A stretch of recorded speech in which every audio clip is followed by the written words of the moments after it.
The envelope contained $50,000 in cash, and a proposal that would change my life. "Marry me," he said. 2 years. That's all I need.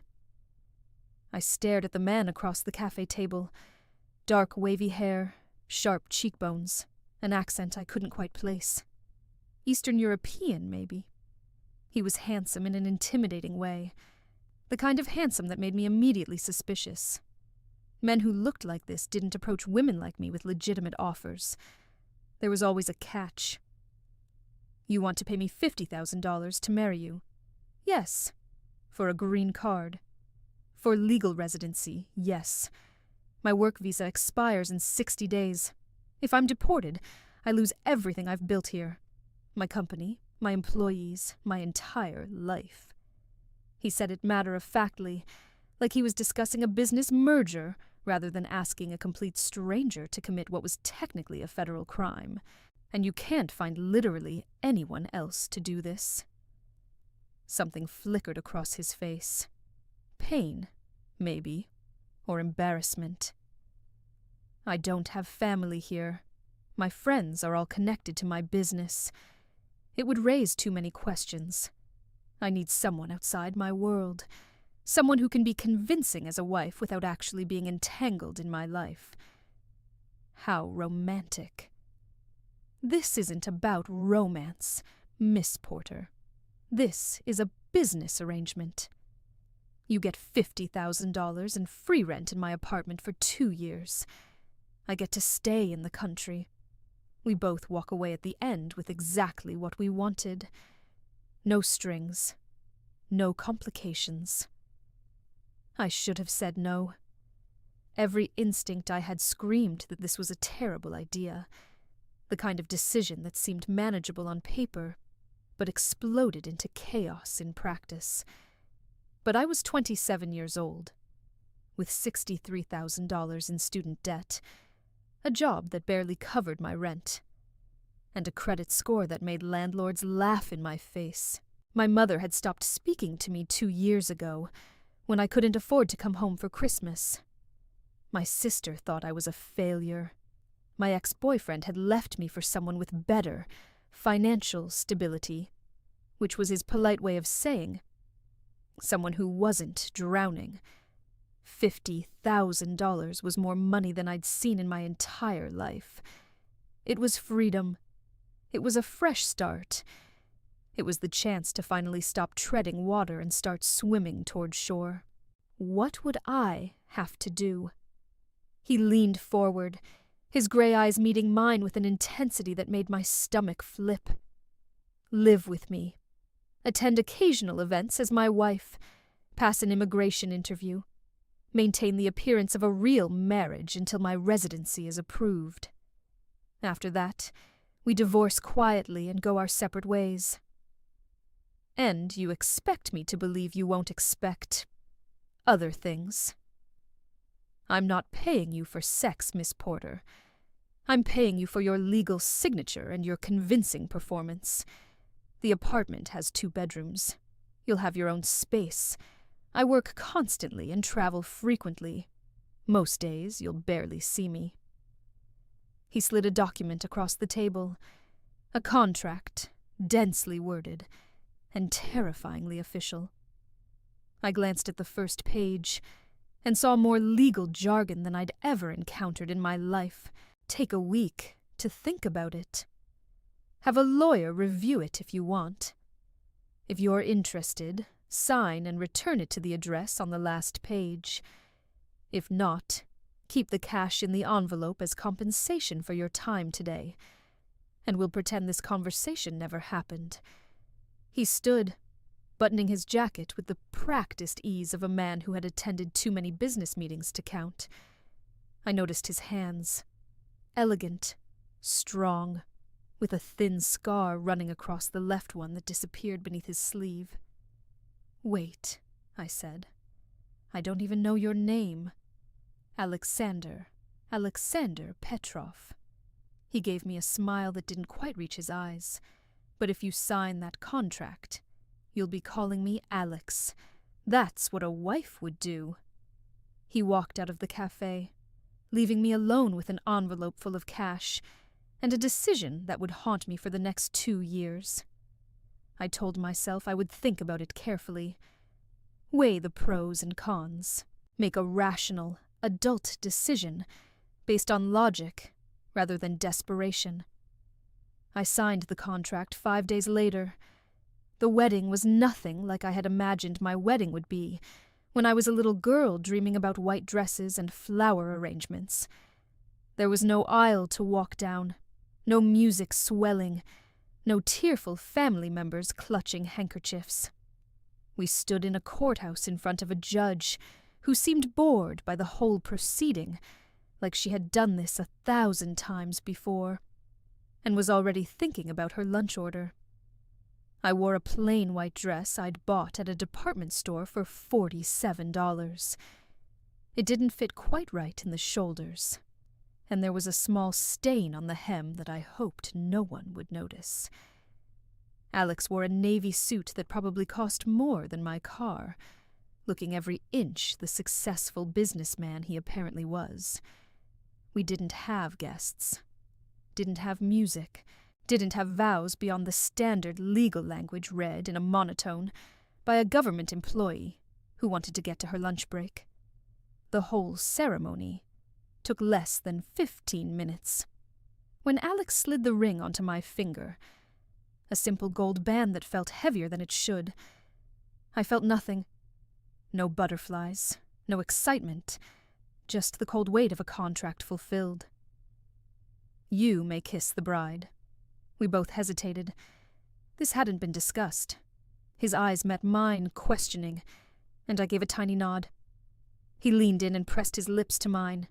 Brief, dry, perfunctory. A performance, not a promise. His lips were warm, but the kiss meant nothing, and we both knew it. We signed the certificate. We posed for the required photos, standing stiffly side by side like strangers at a bus stop, and then we went home to the apartment, where we would spend the next 2 years pretending to be in love. The apartment was beautiful. I hated it immediately. It was a penthouse in a building I couldn't have afforded to enter as a visitor, let alone a resident. Floor-to-ceiling windows overlooked the city, modern furniture that looked expensive and uncomfortable, art on the walls that probably cost more than my annual salary.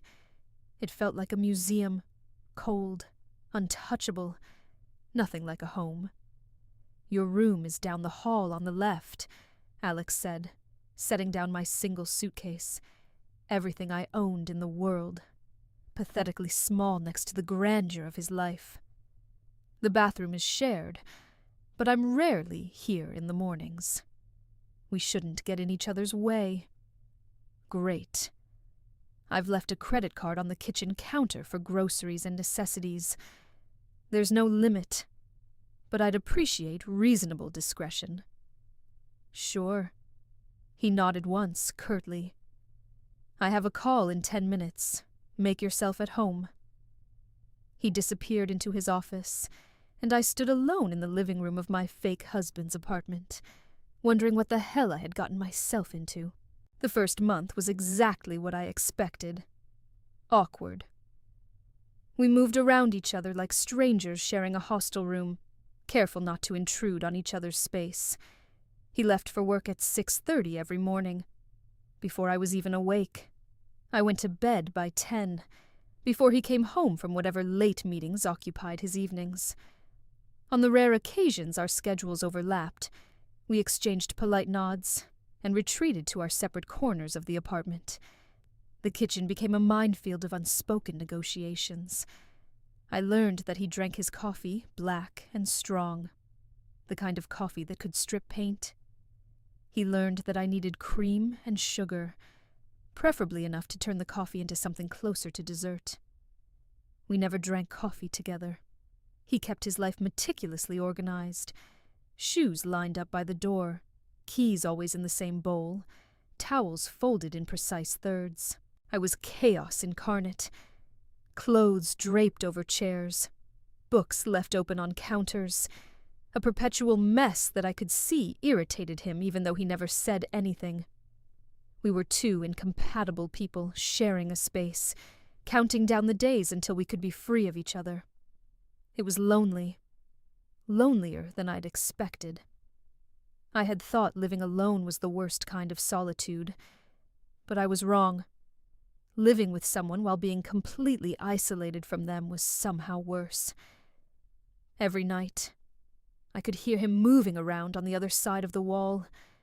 The creak of his bed, the rustle of pages turning, the occasional murmur of a phone call in Russian. He was right there, close enough to touch, and 1,000,000 miles away. But I reminded myself that this was temporary. 2 years. I could survive 2 years of awkward cohabitation for $50,000 and a clean slate. Then he started leaving the notes. The first one appeared on the kitchen counter about 6 weeks into our arrangement. A post-it stuck to the coffee maker. Noticed you were out of the good coffee. Restocked. Ah. Such a small thing. Insignificant, really. But I stood there staring at that note for a full minute, trying to remember the last time someone had noticed something I needed, and provided it without being asked. My ex had never noticed anything about me. My family had certainly never paid attention to my preferences. And here was this stranger, this man I was technically married to, noticing that I was out of coffee and doing something about it. I told myself it didn't matter. He was just being a polite roommate, making an effort because we had to pass an immigration interview eventually, and complete strangers would be unconvincing. The next note came a few days later, stuck to a takeout container in the fridge. Thai place down the street. The pad CU is better than it looks. Thought you might like it. He was right. The pad CU was incredible. I ate the whole container standing at the kitchen counter, wondering how he knew I loved Thai food, when we had never once discussed it. Then another note, tucked into a book I'd been reading. Saw this at the shop and thought of you. Don't ask why. A. Inside the book was a pressed flower, a violet, perfectly preserved, delicate as tissue paper. I held it up to the light and watched the sun glow through its translucent petals, and something in my chest that I didn't want to examine too closely started to ache. The notes kept coming. Little observations about my habits, small gifts that showed he was paying attention. Moments of thoughtfulness that made the apartment feel less like a prison and more like a home. You hum when you cook. It's nice. Left the heating pad on your bed. Saw you rubbing your back yesterday. The sunset tonight reminded me of your hair. Don't read into that. There's a new bookstore on 5th. I thought you might like it. They have a cat. You looked sad today. I don't know why, but I noticed. I read into it. I read into all of it. And slowly, against every rational instinct I had, I started leaving notes in return. Thanks for the coffee. You take yours black, right? Monster. The pad CU was incredible. You have good taste. In food, at least. The flower is the nicest thing anyone's given me in years. I pressed it into my journal. Don't ask why. You work too much. It's not healthy. But I notice you always come home. The bookstore cat is named Chairman Meow. I spent 3 hours there. Thank you. We were still strangers who barely spoke face to face, but through those notes, through those tiny written confessions, we were becoming something else, something I didn't have a name for yet, something I was afraid to name. Months passed. The notes became more frequent, more personal. We started leaving little jokes for each other, references to conversations we'd never actually had out loud. One day I came home to find a tiny succulent on my nightstand with a note that said, "You keep killing your plants. This one's harder to kill. try not to murder it. I named the succulent Gregory. He survived. Somewhere around the 4-month mark, our schedules started to overlap more often. We would find ourselves in the kitchen at the same time, making dinner or coffee, or just existing in the same space. At first, the conversations were stilted. Weather, work, safe topics that didn't require vulnerability. But gradually, they deepened. He told me about his company, about the stress of building something from nothing, about the fear that one wrong decision could bring it all crashing down. I told him about my dreams of going back to school someday, about the career I had wanted before debt had narrowed my options to just survival. We started watching movies together on Friday nights. It was his idea, framed as practice for the immigration interview. Couples should know each other's tastes in films, he said. But somewhere around the 3rd Friday, it stopped feeling like practice. It started feeling like something I looked forward to all week. He liked action movies.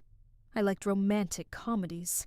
We compromised with thrillers, and then we started taking turns. And then he was crying at the end of a rom-com he swore he wasn't enjoying, and I was pretending not to notice. I noticed everything about him by then. The way he rubbed his temples when he was stressed. The way he smiled. Really smiled. Not the fake, polite one. When something genuinely amused him. The way he said my name, Maya, with a softness that made it sound like a word he'd invented just for me. I was falling. I knew I was falling. And I was terrified. The immigration interview changed everything. We had practiced for weeks, memorized each other's biographical details, rehearsed stories about how we met and fell in love, coordinated our answers to every possible question. By the time we walked into the immigration office, I knew more about Alexander Petrov than I knew about some of my closest friends. I knew that his mother had died when he was 17, from an illness the family couldn't afford to treat. That his father had drunk himself to death 2 years later. That he had come to America with nothing but a suitcase and a scholarship to an engineering program, working 3 jobs to stay alive while he studied. I knew that he had built his company from the ground up, working 20-hour days for years, until he had something worth protecting. That he had sacrificed everything. Relationships, health, happiness, for success. And now that he had it, he didn't know what to do with the emptiness inside him. I knew that he hated olives, but loved olive oil. That he read poetry in Russian when he couldn't sleep. That he had a scar on his left hand from a childhood accident he refused to talk about. That he was afraid of dogs and allergic to strawberries, and secretly loved trashy reality television. I knew him. Really knew him. And somewhere along the way, knowing him had turned into something more dangerous. The interview was intense. An officer named Davis peppered us with questions for 2 hours, watching our faces for any sign of deception. He asked about our morning routines, our favorite restaurants, our arguments, and how we resolved them. He asked what side of the bed we slept on, and who controlled the thermostat, and what we had eaten for breakfast that morning. "What does your wife do when she's stressed?" he asked Alex. "She bakes," Alex answered without hesitation. "Specifically, she makes cookies. The whole apartment smells like vanilla for days afterward. It's my favorite smell now." The officer turned to me. "And your husband?"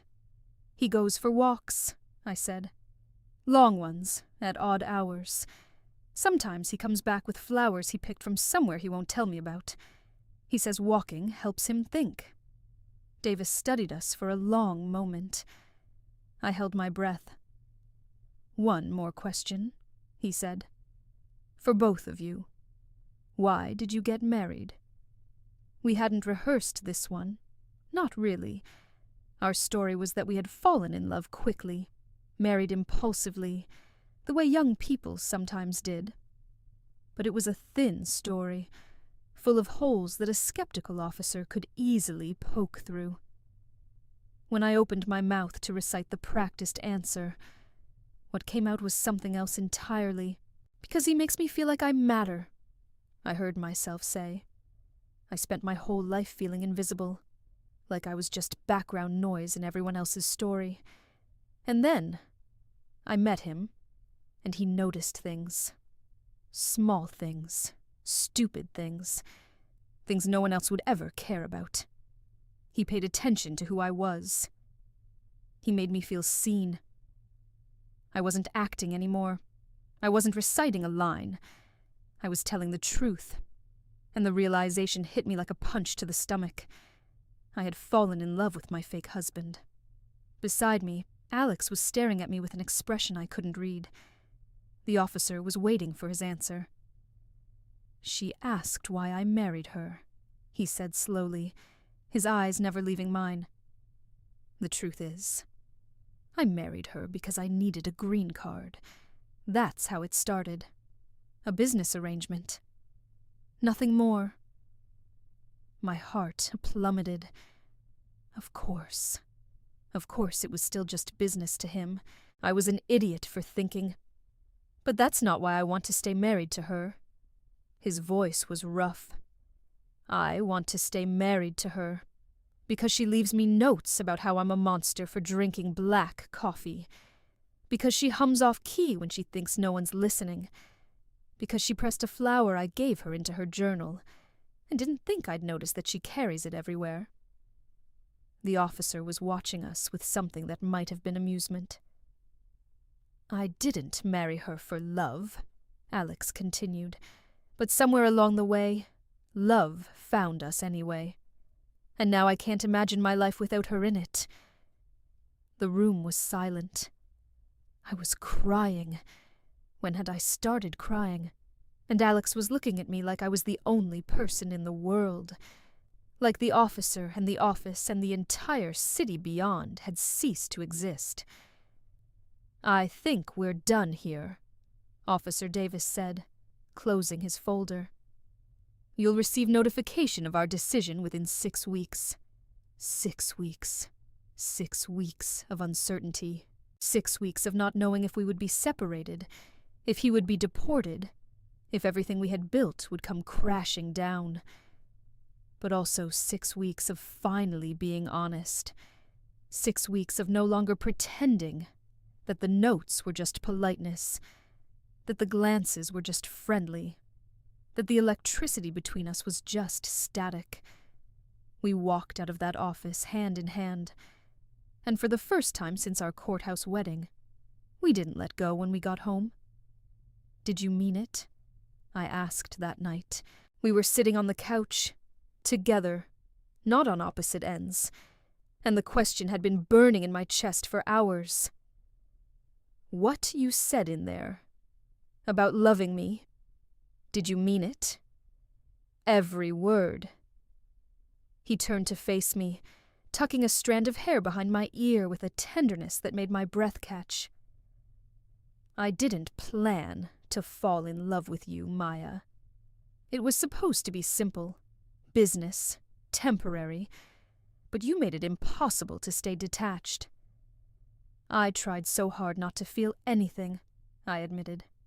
"Every time you left a note, I told myself it didn't matter. Every time you looked at me, I looked away. I was so scared of wanting something I couldn't have." "You can have it." He cupped my face in his hands. "You can have all of it. If you want it. If you want me. Alex, I know I asked you to marry me for the wrong reasons, but I'm asking you now for the right ones. Stay with me. Not because of a contract, not because of money or visas or business arrangements. Stay because you want to. Because I love you. Because I have loved you since the first time you left me a note calling me a monster, and I will love you until the last breath leaves my body." I kissed him.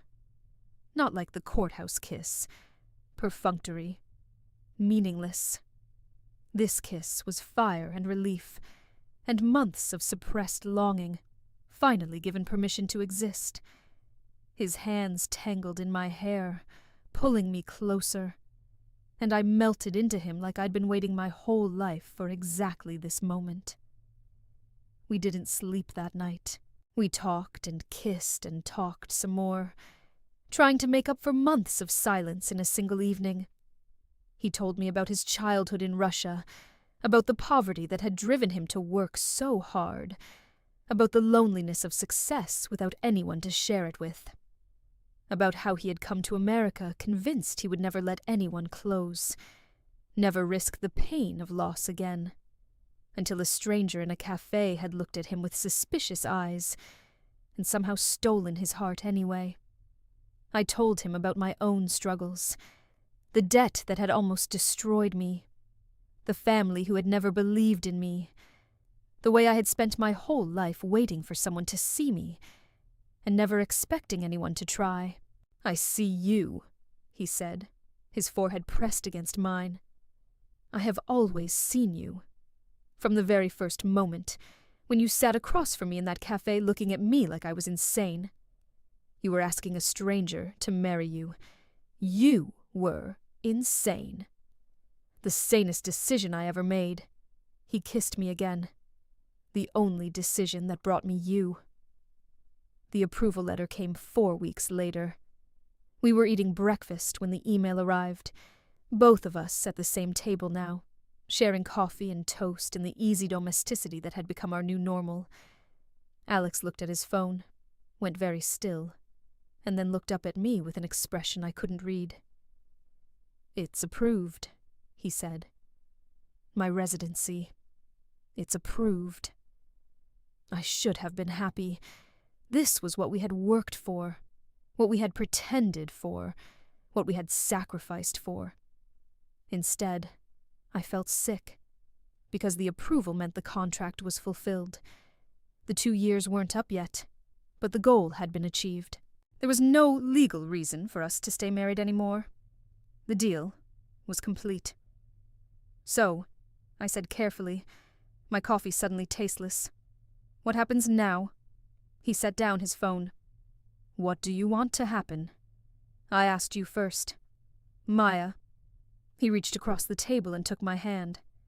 "I meant what I said in that interview. I love you. I want to stay married to you. Really married, not contract married. But I also know that you signed up for something temporary. If you want out, I won't stop you. I'll never trap you in something you don't want. And the money, the contract, forget the contract. Forget the money. This isn't about business anymore. This is about whether you want to be with me. Just that. Simple." It wasn't simple. Nothing about this was simple. But when I looked at him, at this man who had started as a stranger and become my home, the answer was obvious. "I don't want to leave," I said. I thought I would. When this started, I was counting down the days until it was over. But now, I squeezed his hand. "Now I can't imagine going back to a life without your terrible coffee and your late-night walks and your notes on the kitchen counter. So stay." "I'm staying." He pulled me into his arms, and I buried my face in his chest, breathing in the scent that had become as familiar as my own. We stayed like that for a long time, holding each other in the kitchen of the apartment that had transformed from a prison into a sanctuary.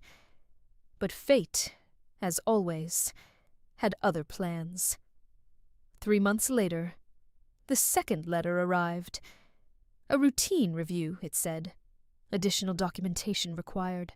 An interview scheduled to verify the ongoing validity of our marriage. "They think we faked it," Alex said, his face pale. "Someone must have reported suspicions. They're investigating." We had nothing to hide anymore. Our love was real, had been real for over a year. But the timing of our relationship, the suspicious circumstances of our meeting, the contract that technically still existed. It all looked damning.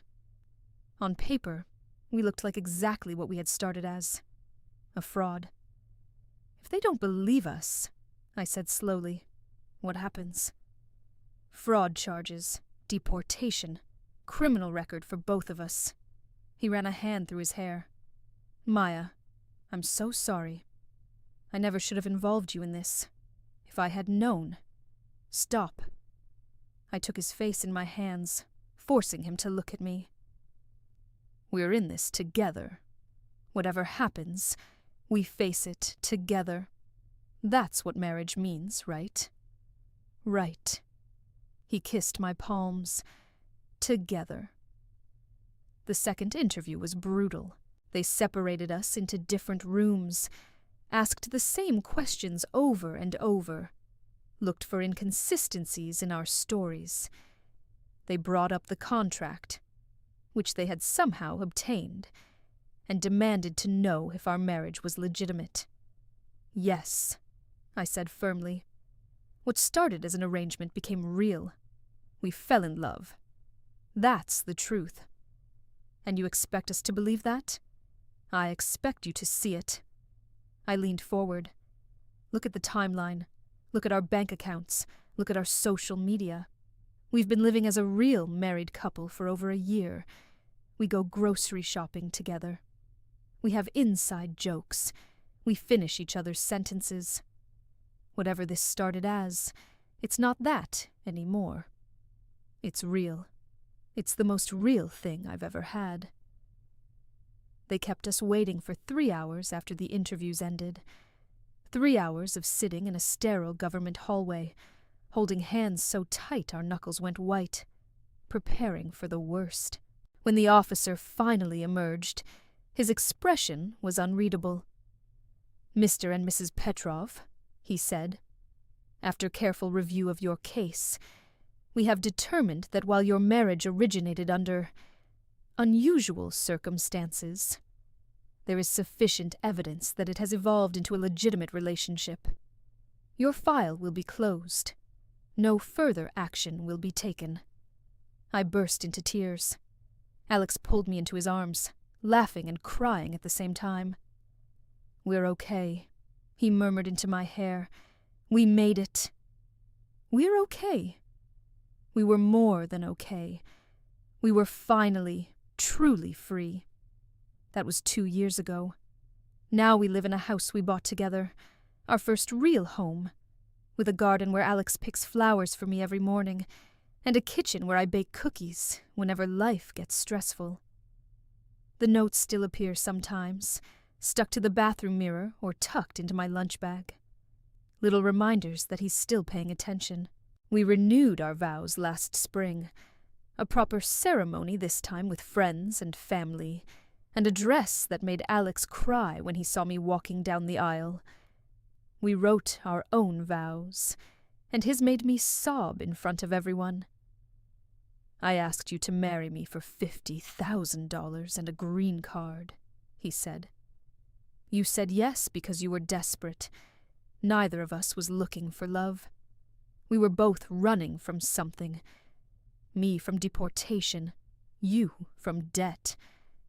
But somehow, in the middle of all that running, we found each other." He took my hands. "You turned a business arrangement into a home. You turned a fake marriage into the most real thing I've ever known. I spent my whole life building a company, thinking that was success. But success is this. Success is you. And I will spend the rest of my life being worthy of the chance you took on me." That was the moment I knew, beyond any doubt, that our love story, strange and unexpected as it was exactly what it was supposed to be. Sometimes people ask how we met, and we glance at each other with private smiles. "Through a business arrangement," I say. "Best investment I ever made," he adds. "They don't need to know the whole story. They don't need to know about the cafe and the envelope and the contract that was supposed to keep us strangers. All they need to know is what we know. That love finds a way, even in the most unexpected circumstances. I married a stranger for his visa. He became the love of my life. And when he got down on his knees and begged me not to leave, I realized that leaving had never really been an option at all. My heart had already decided, long before my head caught up.